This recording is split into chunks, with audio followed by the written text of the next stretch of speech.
এই যে হচ্ছে পম্পির লুক। রেডি পম্পি পুরোপুরি?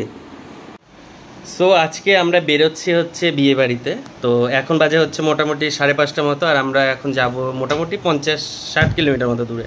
তো পম্পি এখানে রেডি হচ্ছে, রেডি ওর হয়ে গেছে, আর আমরা জাস্ট এখনই বেরোবো। গাড়িটারি আমি মুছে নিয়েছি, যেহেতু 3-4 দিন গাড়ি বের করিনি, সেই কারণে গাড়ি একটু নোংরা হয়ে গেছিলো। গাড়ি আমার মোছাও হয়ে গেছে, আর আমিও রেডি হয়ে নিয়েছি। এই যে একটা কুর্তা আর নর্মাল যেরকম আর কি সাজ হয় একটা ছেলের, সেরকমই।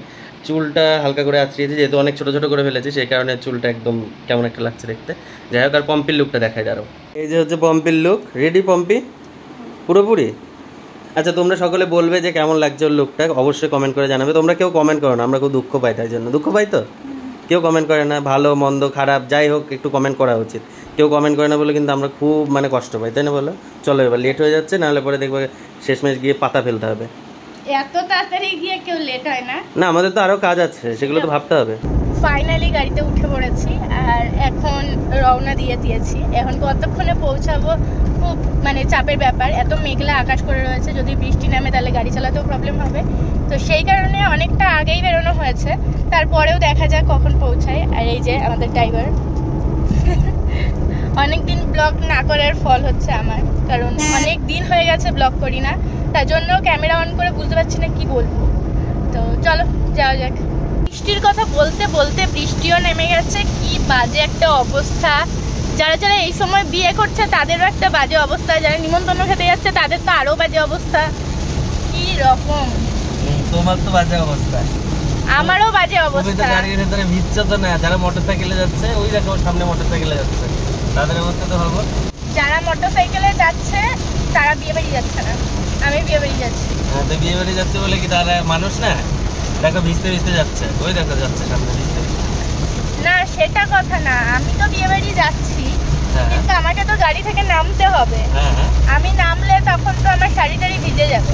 হ্যাঁ, সে তো ভিজবে, তাহলে একটা বাজে অবস্থা। কিন্তু বৃষ্টি হলে তুমি ধরিয়ে নামবা, তুমি তো তখন বলবে না আমি নামতে পারবো না, এখন নামবো না, একটু দাঁড়াও বৃষ্টিটা। তাহলে আমি বলবো যে আমার খাবারটা প্লেটে করে দাও, আমি গাড়িতে বসে বসে খাই। হ্যাঁ হ্যাঁ, তাহলে সেই যে লাভটা কি? লোককে যদি নাই দেখালে। আরে বৃষ্টিটা কমলে আমি কি একটু হেঁটে আসবো, তাহলে সবাই আমায় দেখে হেঁটে চলে আসবে, তাই না? হ্যাঁ, আর তাছাড়া অন্য সময় তো খাওয়াটা একটা মেন। যতই সবাই বলুক যে আমি তো রাতে না খেতে বাড়িতে ফিরবো না, আমি তো খেয়েই ফিরবো, তাহলে একটা খাওয়াটা মেন জিনিস।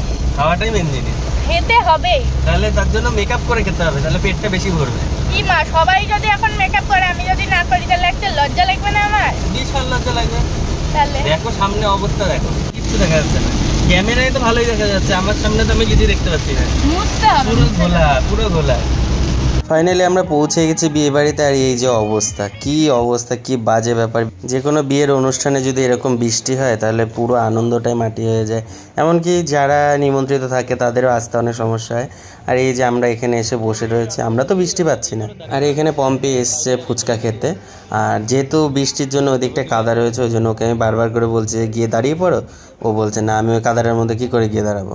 কিন্তু আমি আগে একদম সময় বুঝে এসে খেয়ে চলে গেছি ফুচকা। তারপরে ওকে গিয়ে বললাম যে ফুচকাটা কিন্তু বেশ ভালো, খেতেই পারো, কোনো ব্যাপার না। সব কিছুই হলো, কিন্তু বউকে দেখা বাকি ছিল। আর যেহেতু তার বিয়ে আজকে, তার সাজটাতে দেখা অবশ্যই উচিত। তো সেই কারণে আমরা ঢুকে পড়েছি ঘরে, আর এই যে এখানে বসে আছে এই হচ্ছে কনে, আর আমরা বসে পড়েছি খেতে। কারণ আর বেশি লেট করা যাবে না, যেহেতু বৃষ্টি হচ্ছে, আমাদেরকেও বাড়ি যেতে হবে, অনেকটাই দূর। আর তারপরে এই বৃষ্টির মধ্যে রাত্রিবেলা গাড়ি চালাতেও খুব অসুবিধা হয়। আর এখানে খাওয়া দাওয়া আমরা শুরু করে দিয়েছিলাম, আর আমরা খেতে বসেছিলাম, তখনও পর্যন্ত বর ঢোকেনি। আর এখানে আমি মাছ নিয়ে নিয়েছি। রাত্রিবেলা আমি যেহেতু ভাত খাই না, আমি রুটিই খাই, সেই কারণে অল্প পরিমাণেই ভাত নিয়েছি, যে না অল্প করে কিছু খাবো। তবে বিয়েবাড়ি হলে আমি অতটা মানি না, বিয়েবাড়ি হলে খেয়েই ফেলি। আর ইতিমধ্যেই বর ঢুকে পড়েছে, সব বরযাত্রীরা ঢুকছে হাতের মধ্যে তত্ত্ব নিয়ে। তো সকলেই একে একে ঢুকছে, আর আমি এখান থেকে ভিডিও করেই চলেছি। আমাদের খাওয়া দাওয়া শেষ করে আমাদেরকে চলেও যেতে হবে, সেই কারণে আমি বসেই পড়েছিলাম। খাওয়া দাওয়াটা কমপ্লিট করে নিয়ে যাব একটু বর দেখতে, যেহেতু আমি এখনও পর্যন্ত বরকে দেখিনি। যেটুকু দেখেছি টেবিল মেনু কার্ডের মধ্যে ফটো দেওয়া ছিল, তো সেখানেই দেখেছি।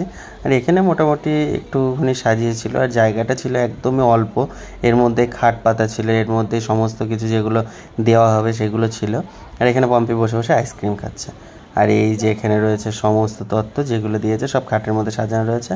আর এদিকে বর চলেও এসছে, এই যে হচ্ছে বর। বরের মুখটা দেখতে দেখতে আমাদের অনেকটা সময় লেগে গেছিলো, কারণ বর তার জামাইবাবুকে খুঁজছিল। নতুন জীবন শুরু করতে যাওয়ার আগে মণ্ডপে একটু প্রণাম করে নিয়ে তারপরেই বর বসবে।